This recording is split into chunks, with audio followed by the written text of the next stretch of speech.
Very good morning to all of you. Welcome to Gamma classes. पिछले class में हम लोगों ने जो है गॉस थ्योरम के एप्लीकेशन के बारे में जो है स्टडी किया था। कौन सा एप्लीकेशन था?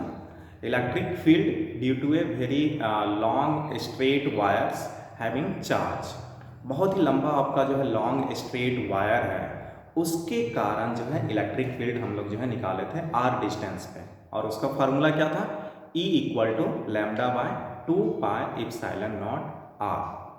तो ये हम लोग जो है straight infinitely long charged straight wire के कारण जो है इलेक्ट्रिक फील्ड हम लोग जो है निकाल चुके थे। आज हम लोग जो है निकालेंगे आपका infinitely uniformly charged plane sheet, 2 dimensional वाला हमें जो है लेना है। 2 डायमेंशनल आपका जो है प्लेन शीट लेना है, उसके कारण जो है उसके नियर बाय एरिया में जो है इलेक्ट्रिक फील्ड का क्या फॉर्मूला होगा वो हम लोग जो है निकालने का कोशिश करेंगे। तो चलिए हम लोग जो है अपने क्लास को जो है शुरू करते हैं। तो आज का टॉपिक है इलेक्ट्रिक फील्ड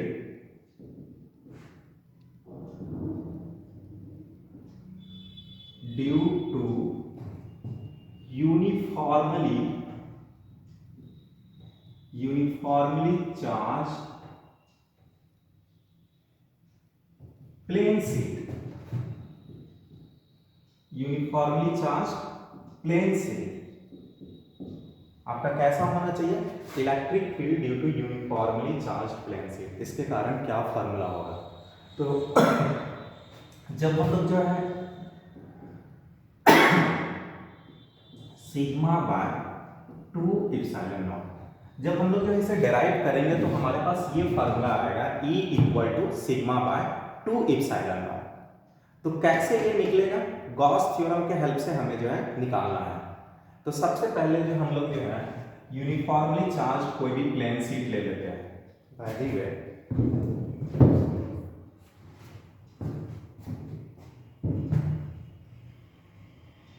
यूनिफॉर्मली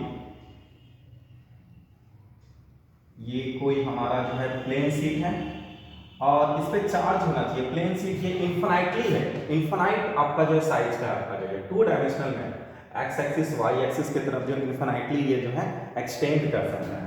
इसमें मान लेते हैं कि पॉजिटिव चार्ज है, पॉजिटिव चार्ज है।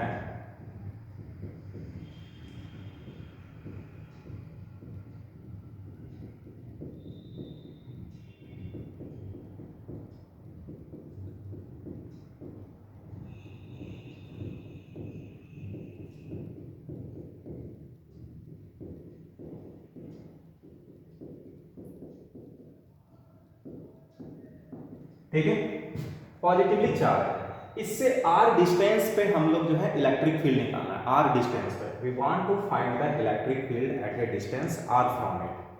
तो पहले मान लेते हैं कि कोई हमारा यहाँ पे P पॉइंट है जिसका डिस्टेंस जो है इससे कितना है, आपका जो है r डिस्टेंस है। यहाँ पे इलेक्ट्रिक फील्ड निकालना है। जब ये प्लेन शीट है, जैसे ये आपका जो है कोई प्लेन शीट है अगर जो है, तो इससे r डिस्टेंस पे, तो r डिस्टेंस इधर भी हो सकता है, सॉरी ऐसे आपका जो है थोड़ा दिखा, r डिस्टेंस इधर भी हो सकता है और r डिस्टेंस इधर भी हो सकता है। तो दोनों तरफ हम लोग जो है ले सकते हैं आपका जो है ये।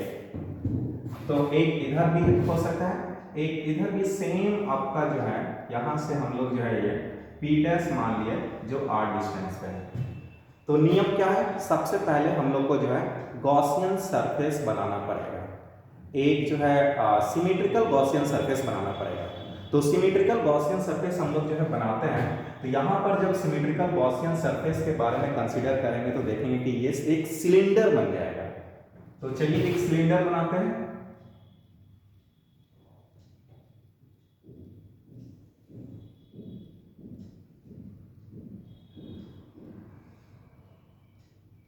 P को जरा अच्छा से लिख देते हैं।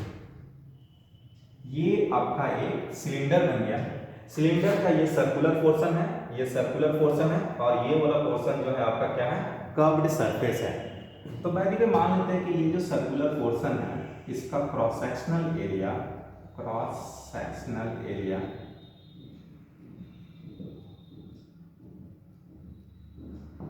ए कितना है? ए है। तो सेम जितना क्रॉस सेक्शनल एरिया इसका यहाँ पे होगा, सेम इसका भी होगा।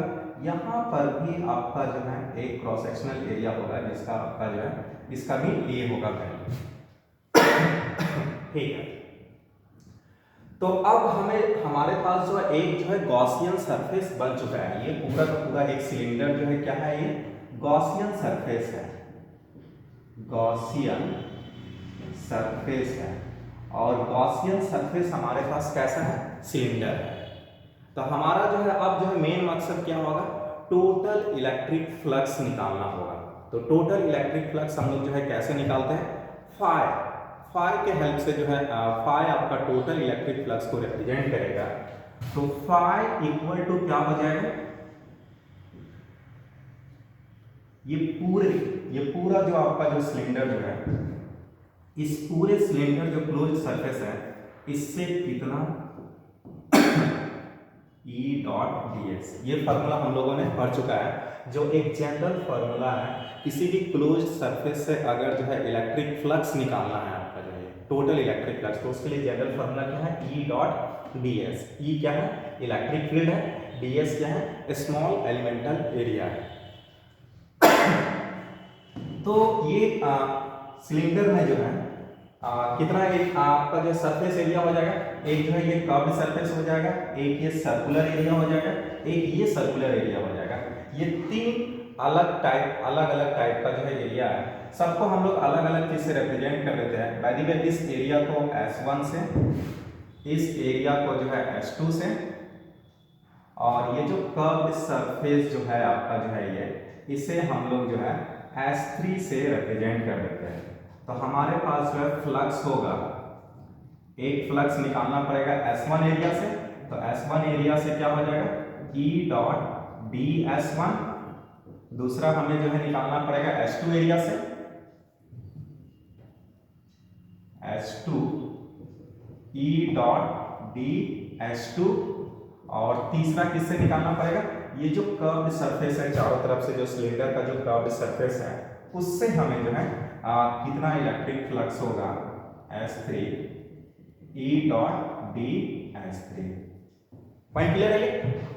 ये तीनों आपका सरफेस एरिया S1, ये सर्कुलर पोर्शन, ये सर्कुलर पोर्शन और ये कर्व्ड सरफेस, ये तीनों एरिया से जो है आपका जो है कितना इलेक्ट्रिक फ्लक्स जो है निकला। ये तीनों को अगर हम लोग जो है जोड़ देंगे तो हमारा टोटल इलेक्ट्रिक फ्लक्स जो है पता लगेगा। एक जनरल तरीका है।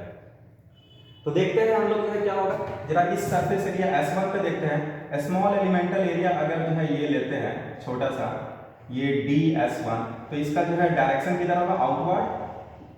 तो ds1 का जो है डायरेक्शन किधर हो गया, बाहर की ओर, जो आउटवर्ड हो गया। यहाँ पे इस एरिया के लिए, स्मॉल एलिमेंटल एरिया के लिए इलेक्ट्रिक फील्ड का डायरेक्शन क्या होगा, ये पॉजिटिवली चार्ज है। सेम ये जो क्रॉस सेक्शनल एरिया जो है आपका जो है जस्ट इसके सामने है, तो इसके कारण जो है इलेक्ट्रिक फील्ड क्या होगा, आउटवर्ड होगा आपका जो है इलेक्ट्रिक फील्ड आउटवर्ड, बाहर की तरफ। तो दोनों इलेक्ट्रिक फील्ड और ds1 दोनों क्या है, सेम डायरेक्शन है, या बोलिए कि पैरेलल है। तो थीटा का वैल्यू कितना हो जाएगा, 0 हो जाएगा यहाँ पे। तो इसके लिए थीटा का वैल्यू जो है 0 हो गया, थीटा इक्वल टू 0 डिग्री। अब आइए जरा ds2 पे आते हैं। ds2 पे जब हम लोग जो है देखेंगे, यहाँ पर भी अगर एक स्मॉल एलिमेंटल एरिया अगर जो है लेते हैं तो इसका डायरेक्शन क्या हो जाएगा, बाहर की ओर इसका डायरेक्शन हो जाएगा आपका। इलेक्ट्रिक फील्ड इसके लिए यहाँ पे क्या हो जाएगा, उसका डायरेक्शन क्या होगा, पॉजिटिवली चार्ज है, तो ये भी आपका जो है आउटवर्ड होना चाहिए, बाहर की ओर। तो इलेक्ट्रिक फील्ड का भी डायरेक्शन जो है बाहर की ओर है। तो अगर ध्यान से देखेंगे तो ये दोनों भी आपस में पैरेलल है। तो यहाँ पर भी थीटा का वैल्यू क्या हो जाएगा, 0 डिग्री हो जाएगा। S1 सरफेस के लिए थीटा का वैल्यू 0 डिग्री, S2 सरफेस के लिए थीटा का वैल्यू 0 डिग्री।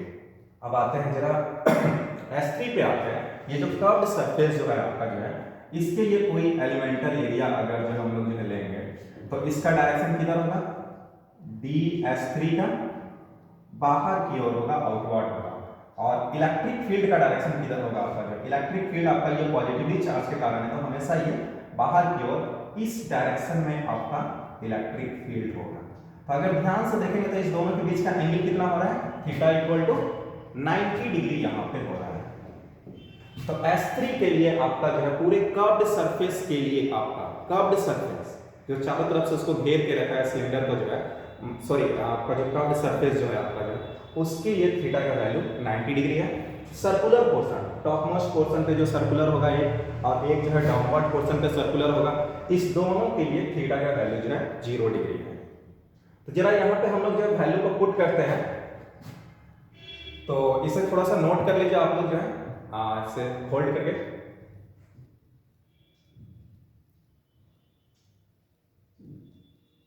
ठीक है, अब आइए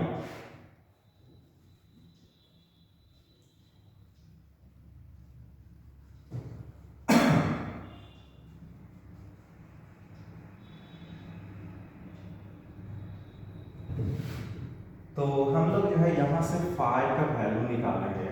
फाई इक्वल टू, अगर यहाँ पे ध्यान देंगे S1 के लिए, तो S1 क्या हो जाएगा, ई डी S1, और S1 के लिए थीटा का वैल्यू क्या था 0 डिग्री cos 0 डिग्री, क्योंकि यहाँ पे ये डॉट प्रोडक्ट है, डॉट प्रोडक्ट क्या हो जाता है, A dot B A B cos theta हो जाता है, और थीटा का वैल्यू यहाँ पे क्या है 0 degree, plus S2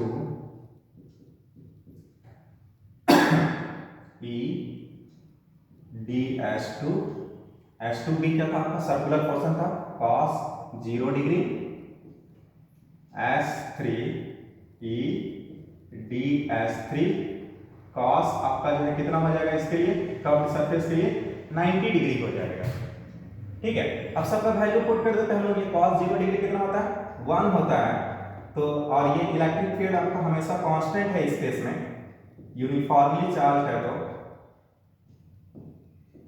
ds1 plus यहां से E बाहर आ जाएगा, और जो है cos 0 डिग्री 1, ये ds2 जो है बचा हुआ रह जाएगा, और ये cos 90 डिग्री का वैल्यू क्या होता है 0 डिग्री होता है। जब cos 90 डिग्री 0, तो ये पूरा का पूरा 0 हो गया। ओके,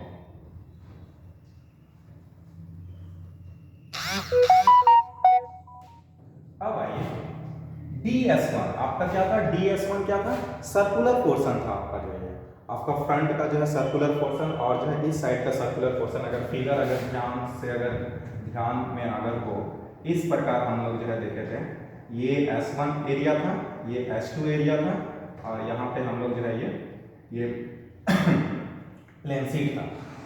तो इसका क्रॉस सेक्शनल एरिया हम लोग जो है क्या मान चुके थे फिगर में, A माने थे, इसका भी क्रॉस सेक्शनल एरिया A माने थे आपका जो है। तो चलिए, इसका अगर क्रॉस सेक्शनल एरिया A है, तो पूरे आपका स्मॉल ये ds1, तो इसका स्मॉल एलिमेंटल एरिया है, तो सारे स्मॉल एलिमेंटल एरिया ये सर्कुलर पोर्शन का जोड़ेंगे तो क्या हो जाएगा, A के बराबर हो जाएगा, तो ये हो जाएगा EA प्लस ds2 के भी सारे स्मॉल एलिमेंटल एरिया को जोड़ेंगे तो वो कितने के बराबर हो जाएगा, A के बराबर हो जाएगा, EA के बराबर हो जाएगा। पॉइंट क्लियर है? ठीक है, ये 5 यहाँ पे इसे ऐड कर दीजिए, 2EA 5। अब हम लोग जो है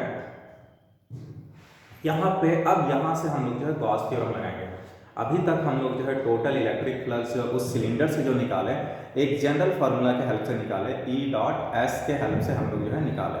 अब यहाँ पे फाई गॉस जो है बताया था, किसी भी क्लोज्ड सरफेस से टोटल इलेक्ट्रिक फ्लक्स कितने के बराबर होता है, Q बाय एप्सिलॉन नॉट के बराबर होता है। बहुत ही सिंपल तरीका से वो बनाया था पाइए, तो यह बताया था। तो यहाँ पर फाई की जगह हम लोग जो है Q बाय एप्सिलॉन नॉट लिख सकते हैं। जरा इसे आगे जो है प्रोसीड करें हम लोग जो है ये। अब यहां से E निकालेंगे तो 2 और A जो है नीचे आ जाएगा, Q by 2 epsilon naught A, और यहाँ क्या बचा रह जाएगा आपका, ये इलेक्ट्रिक फील्ड जो है आपका जो है बचा हुआ रह जाएगा आपका जो है। अब आइए, ये Q बाय A हम लोग जो है पढ़ चुके हैं आपका जो है पिछले क्लास में। हम लोग जो है चार्ज पर यूनिट एरिया को हम लोग क्या बोलते हैं, सरफेस चार्ज डेंसिटी हम लोग जो है बोलते हैं। ये ध्यान रखिएगा, हम लोग पिछले क्लास में पढ़े थे sigma equal to Q by A हम लोग पढ़ चुके थे, जहां पे सिग्मा क्या था, सरफेस चार्ज डेंसिटी हम लोग इसे जो है कहते थे आपका जो है। तो सेम यहाँ पर Q बाय A की जगह हम लोग जो है क्या लिख सकते हैं, सिग्मा हम लोग जो है लिख सकते हैं। तो sigma by 2 epsilon naught equal to E, यही हमें जो है डिराइव करना था, E equal to sigma by 2 epsilon naught. Point clear है।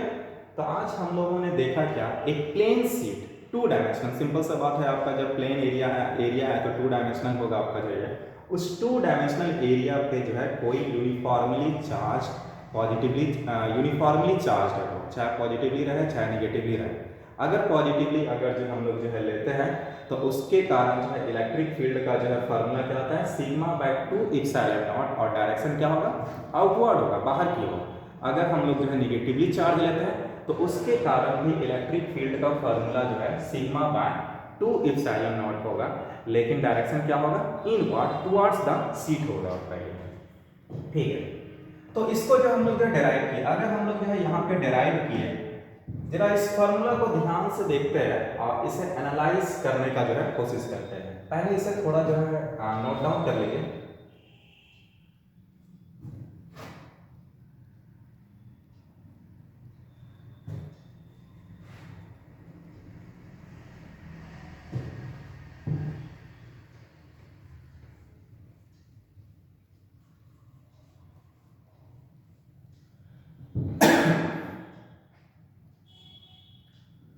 तो हम लोगों ने आज देखा क्या, कोई आपका जो है एक प्लेन शीट है, इस प्लेन शीट जो है यूनिफॉर्मली चार्ज है,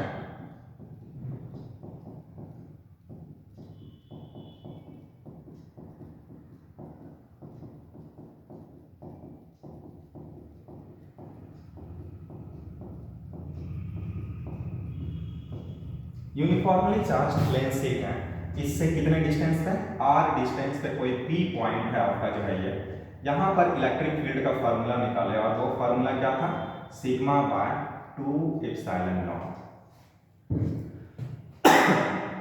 r डिस्टेंस पे हम लोग जो है इलेक्ट्रिक फील्ड का वैल्यू निकाले, और इस फॉर्मूला में देख रहे हैं कहीं पर भी r नहीं है, इसका मतलब हो रहा है कि इलेक्ट्रिक फील्ड जो है आपका जो है डिस्टेंस पे जो है डिपेंड नहीं करता है आपका जो है, जो भी ये प्लेन शीट है, इस प्लेन शीट से जो है डिस्टेंस, कितने डिस्टेंस पे आपको इलेक्ट्रिक फील्ड निकालना है, उस पे वो डिपेंड नहीं करता है। तो ये ध्यान रखना है, electric field does not depend on the distance between the point P and the plane sheet. Plane sheet और जो है ये पॉइंट P जो है, इस दोनों के बीच के जो है डिस्टेंस पे डिपेंड नहीं करता। फॉर्मूला क्या है, sigma by 2 epsilon not. Sigma क्या हो सकता है, सिग्मा जब ये यूनिफॉर्मली चार्ज है तो इसका सरफेस चार्ज डेंसिटी क्या होगा, कांस्टेंट होगा। सेम आपका इप्सिलॉन नॉट का वैल्यू तो कांस्टेंट है, 2 भी कांस्टेंट है, तो इलेक्ट्रिक फील्ड का वैल्यू हमेशा जो है ये क्या होगा, कांस्टेंट होगा। इन्फिनाइटली चार्ज प्लेन शीट, ये प्लेन शीट कैसा होना चाहिए, इन्फिनाइट साइज का होना चाहिए, उस केस में इलेक्ट्रिक फील्ड का वैल्यू जो है कांस्टेंट होगा, सिग्मा बाय 2 इप्सिलॉन नॉट, ये ध्यान में रखना है। जबकि इसके पहले जो हम लोग जो है ये डेरिवेशन जो किए थे आपका जो है ये स्ट्रेट वायर के कारण जो है, तो अगर आपको जो है याद होगा, इन्फिनाइटली चार्ज स्ट्रेट वायर, तो इस केस में हम लोगों ने फॉर्मूला देखा था E equal to lambda by 2 pi epsilon naught into r। ये फॉर्मूला हम लोगों ने इसमें देखा था।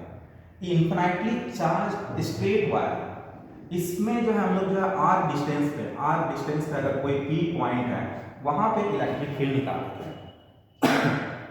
तो इस केस में देखते हैं क्या कि इलेक्ट्रिक फील्ड जो है आपका जो है P पॉइंट और जो है स्ट्रेट वायर, इस दोनों के बीच का जो डिस्टेंस है उस पर जो है कैसा रिलेशन है, इनवर्स का रिलेशन है इसमें, और बाकी सारा चीज जो है कांस्टेंट है, लैम्डा भी कांस्टेंट है, इप्सिलॉन नॉट भी कांस्टेंट है, पाई भी कांस्टेंट है।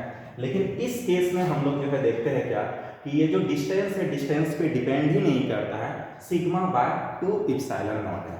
तो ये थोड़ा सा ध्यान रखिएगा, प्लेन शीट है, 2 डायमेंशनल है, तो उसमें सिग्मा बाय 2 एप्सिलॉन नॉट, आपका जो सिंपल एक स्ट्रेट वायर है, इनफिनाइट साइज का होना चाहिए आपका जो है, उसमें lambda by 2 pi epsilon not into r होगा। तो ये दो फार्मूला आपको ध्यान रखना है, इसके हेल्प से हम लोग जो है न्यूमेरिकल सॉल्व करेंगे। ओके, तो हम लोग जो आज जो प्लेन शीट के बारे में पढ़ रहे थे, तो एक प्लेन शीट लिए थे, अब ऐसा भी हो सकता है कि 2 प्लेन शीट ले लें।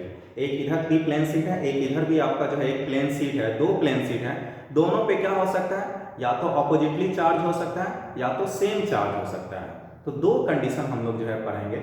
एक जो है दो प्लेन शीट लेना है, दोनों पे पॉजिटिव चार्ज है इस दोनों के कारण जो है आपका जो है इलेक्ट्रिक फील्ड का क्या वैल्यू होगा। फिर एक दूसरा कंडीशन हम लोग जो है लेंगे ऑपोजिटली चार्ज, एक पे पॉजिटिव चार्ज है, एक पे जो है निगेटिव चार्ज है, उस दोनों के कारण जो है क्या इलेक्ट्रिक फील्ड होगा, उस केस में जो है उसको भी हम लोग जो है निकालने का कोशिश करेंगे। किसके हेल्प से निकालेंगे, आपका ये जो फार्मूला जो हम डेराइव किए हैं प्लेन शीट के लिए, ठीक है, इसी फार्मूला का डायरेक्ट यूज करके हम लोग जो है उस स्पेशल दो स्पेशल केस के लिए हम लोग जो है देखेंगे, और फिर हम लोग जो है देखेंगे कि क्या उससे हमें जो है कुछ कंक्लूजन मिलता है। ओके, तो वो टॉपिक को हम लोग जो है नेक्स्ट वीडियो लेक्चर में जो है डिस्कस करेंगे। तब तक जो है आप जो है इस वीडियो लेक्चर में जो है आप जो है ये प्लेन शीट तक ही जो है रहने दीजिए। Okay, thank you.